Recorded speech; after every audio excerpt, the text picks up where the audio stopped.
Hello hi everyone. मैं Sangeeta expert YouTube आपके अपने चैनल पर आप सबका स्वागत करती हूँ। आज हम यहाँ पर बीए पार्ट सेकंड सिलेबस की बात करेंगे। बीए पार्ट सेकंड के अंदर हमारा जो सिलेबस का प्रथम पेपर है उसका नाम है खाद्य एवं पोषण का सैद्धांतिक पार्ट। खाद्य विज्ञान भी बोल सकते हो आप, खाद्य एवं पोषण भी कह सकते हो आप। इस पेपर का नाम है जो पोषण के बारे में आपको पूरी डिटेल से इसके अंदर अध्ययन करने को दिया जाता है। इसका जो पहली यूनिट आपकी आती है उस पहली यूनिट के अंदर आपको क्या पढ़ना है, कार्बोहाइड्रेट, प्रोटीन, वसा, इनका पूरा आपको डिटेल देखना है। ये आप चाहे कोई भी कंपटीशन दे दो, आप भी आरपीएससी फर्स्ट ग्रेड दो, अभी लैब असिस्टेंट का हुआ है, उसके अंतर्गत ये सभी एग्जाम के अंदर पूछे जाने वाला टॉपिक है। इसका आपको संगठन देखना है और इसकी प्रोटीन के प्राप्ति के स्रोत देखने हैं, इसकी कमी के प्रभाव, इसके सामान्य जो इसकी कमी और अधिकता दोनों से होने वाली जो रोग होते हैं वो हमें सारे के सारे इसके अंतर्गत देखने होते हैं। तो आपको प्रोटीन, वसा और कार्बोहाइड्रेट, तीन ये मुख्य ऐसे हमारे भोज्य पदार्थ के पोषक तत्व हैं जिनका पूरा डिटेल आपको देखना है। इसमें दूसरा जो बिंदु आता है वो ऊर्जा चयापचयन का आता है। आधारीय चयापचयन की दर क्या होती है, ऊर्जा की आवश्यकता को प्रभावित करने वाले कारक देखने हैं। शारीरिक स्थिति व कार्य के अनुसार आवश्यकता है वो उसकी विभिन्नता, आवश्यकता में विभिन्नता है उसको आपको देखना है। तीसरा टॉपिक है आपका जल संतुलन। जल संतुलन क्या होता है, जितना जल हमने ग्रहण किया है वो किस माध्यम से शरीर से बाहर निकलता है, वो पूरा आपको बैलेंस इसका देखना है। फिर आपकी सेकंड यूनिट आ जाती है। सेकंड यूनिट का जो पहला टॉपिक है वो खनिज लवण पढ़ना है।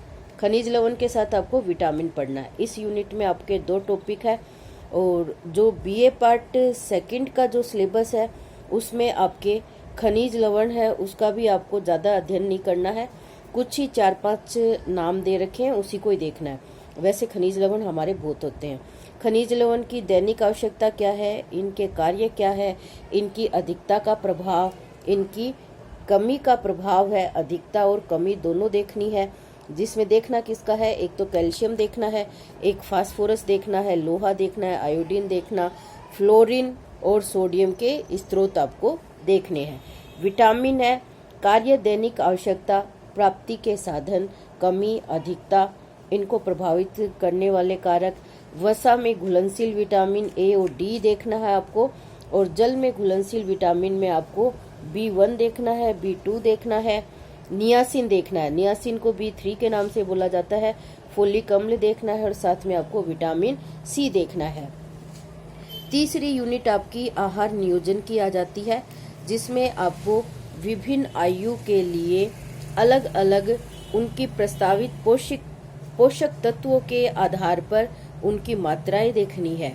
आहार नियोजन के लाभ क्या है, आहार नियोजन करते समय हमें किन किन बातों को ध्यान में रखना है, इन सारे बिंदुओं को आप देखोगे। विभिन्न आयु वर्ग और भेद वर्ग के लिए आपको आहार आयोजन करना है।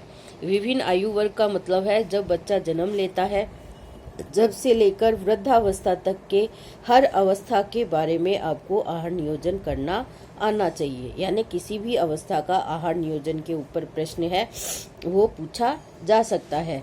फिर आता है हमारी चौथी यूनिट में उपचारात्मक आहार। ऐसा आहार जिसके माध्यम से हम अपनी बीमारियों को दूर कर सकते हैं, उसको हम उपचारात्मक आहार कहते हैं। उपचारात्मक आहार के उद्देश्य क्या है, निम्न के कारण आपको और लक्षण, आहार्य परिवर्तन, ये सब आपको देखना है। किस किस का, कब्ज का, अतिसार का, अति भार, अल्प भार, बुखार, पेप्टिक अल्सर होता है, घाव होना, मधुमेह, उच्च रक्तचाप, हेपेटाइटिस, इन सब का आपको क्या देखना है, उपचारात्मक आहार देखना है। पांचवी यूनिट आ जाती है हमारी। पांचवी यूनिट है वो एकदम शॉर्ट में है, इसमें 2-3 टॉपिक है आपके मुख्य हैं। खाद्य परिरक्षण, भोजन खराब होने में सहायक कारक और खाद्य परिरक्षण करने के सिद्धांत आपको देखने हैं। साथ में उनकी तकनीकी घरेलू स्तर पर खाद्य परिरक्षण की किन किन विधियों का प्रयोग किया जाता है वो आपको देखना है। भोजन में उपस्थित सामान्य मिलावट घरेलू स्तर पर जांचने के विभिन्न विधियां, यानी जो आपके खाद्य पदार्थों में मिलावट है उस मिलावट के बारे में आपको जांच कैसे करनी है, ये सारी चीज़ें देखनी है। इनके ऊपर मैंने वीडियो डाल रखा है, तो आपको ज़्यादा दिक्कत नहीं होगी। खाद्य आरोग्य एवं स्वच्छता, इसके अंतर्गत आपको ये पढ़ना है। तो ये आपके फर्स्ट पेपर का पूरा सिलेबस है। अब हम इसका सेकंड पेपर है वो देख लेते हैं। सेकंड पेपर है वो आपके वस्त्र विज्ञान का पेपर है। उसके अंदर आपको पूरा वस्त्र विज्ञान का टॉपिक है वो देखना पड़ता है। तो ये फर्स्ट पेपर, इसका पेपर का नाम है वस्त्र विज्ञान एवं धुलाई, यानी पूरा का पूरा आपको वस्त्र कहाँ से पैदा होता है और फिर हम किस तरीके से इसकी देखभाल करते हैं, किन किन में उपयोग करते हैं, इनसे संबंधित आपका पूरा टॉपिक है ये आ जाता है। तो वस्त्र उपयोगी रेशे देखने हैं, वस्त्र उपयोगी रेशों का वर्गीकरण देखना है, वस्त्र उपयोगी रेशों के सामान्य गुण देखने हैं।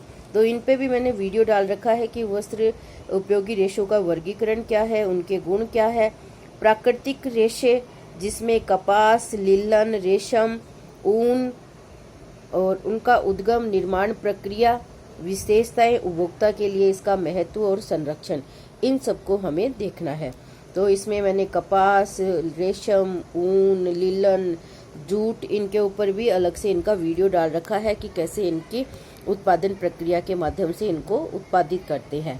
मानवीयकृत रेशे, मानवीयकृत रेशे कौन से होते हैं? एक तो हमारे प्राकृतिक रेशे हो गए, दूसरों को हम मानवीयकृत रेशे कहते हैं। इसमें रेयोन मुख्य है। नायलॉन की विशेषताएं को देखना है, उपभोक्ता के लिए इसका महत्व और संरक्षण देखना है। इसके साथ ही आपकी ये पहली यूनिट पूरी होती है। अब आपकी ये दूसरी यूनिट है, ये आपकी स्टार्ट हो जाती है। दूसरी यूनिट का पहला टॉपिक है आपका धागे एवं कपड़े का निर्माण करना। रेशों की बुनाई जिसको हम वीविंग कहते हैं, नीटिंग देखना है, फेल्टिंग देखना है, नमदा बनाना, ताना बाना क्या होता है, किनारी जिसको सेल्वेज के नाम से जानते हैं, कपड़े की गणना करना, ये सब हमें देखना है। दूसरा है धागे का निर्माण कर लिया।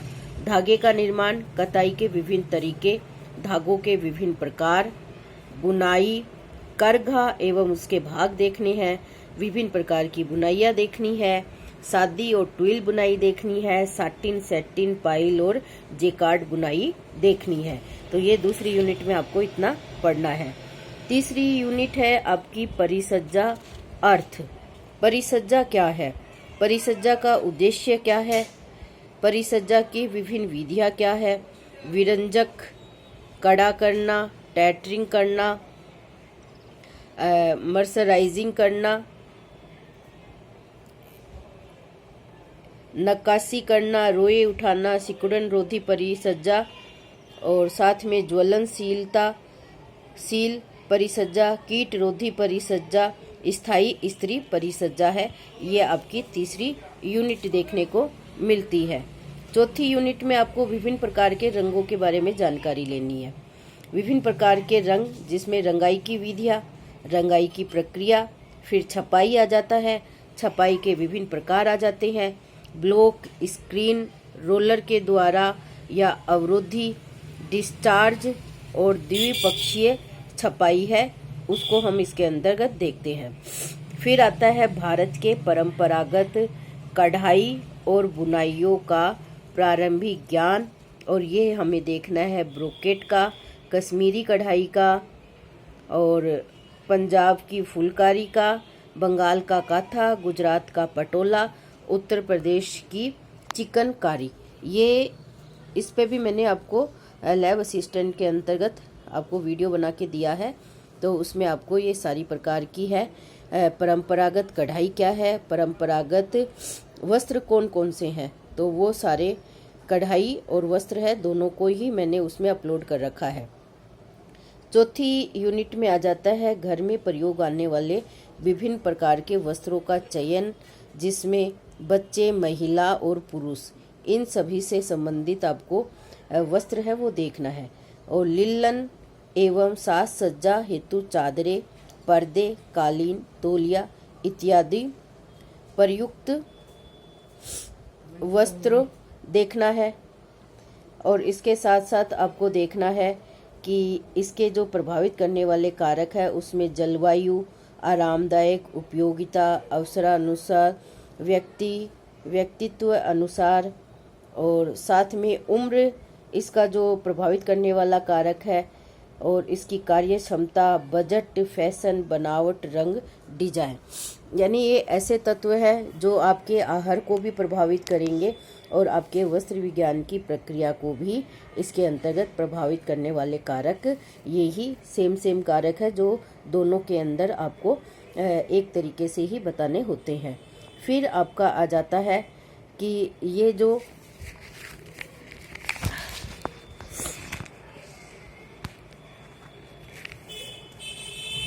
पांचवी यूनिट है, इसमें पांचवी यूनिट में आ जाती है आपके, साफ नहीं आ रहा है, धुलाई के सिद्धांत और विधियाँ आती है।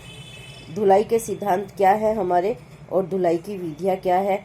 धुलाई के उपकरण आ जाते हैं, धुलाई और सुखाने की परिसज्जा एवं संग्रहण के लिए आपको क्या क्या चीज़ें इस्तेमाल करनी होती है, तो पूरा धुलाई के ऊपर ही आता है। धुलाई करेंगे, उसकी सिद्धांत विधियों को पढ़ेंगे, उपकरण पढ़ेंगे। उपकरण में धोने के लिए उपकरण अलग होते हैं, सुखाने के लिए अलग होते हैं, और उसकी परिसज्जा और संग्रहण करने के उपकरण अलग होते हैं। फिर आपको जल के बारे में पढ़ना, मृदु जल क्या है, कठोर जल क्या है। कठोर जल को आपको धुलाई के कार्य के लिए आप उसको किस तरीके से प्रयोग कर सकते हो ये आपको देखना है। साबुन निर्माण की विधियाँ देखनी है, और साथ में आपको क्या देखना है, अच्छे साबुन के गुण क्या क्या होते हैं ये भी आपको देखना है। फिर इसके साथ साथ एक बिंदु आपका और रहता है,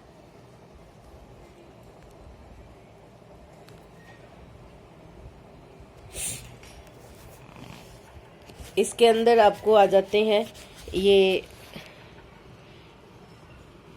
कड़ापन करने वाले पदार्थ आ जाते हैं, नील, विरंजक, चिकनाई, विलायक, अवशोषक, वस्त्रों के ऊपर मृदुकारक, प्रतिक्रमक, धब्बे छुटाना, धब्बे का वर्गीकरण और धब्बे छुटाने की विधियाँ क्या क्या है, ये सारा हमें इसके अंतर्गत अध्ययन करना होता है।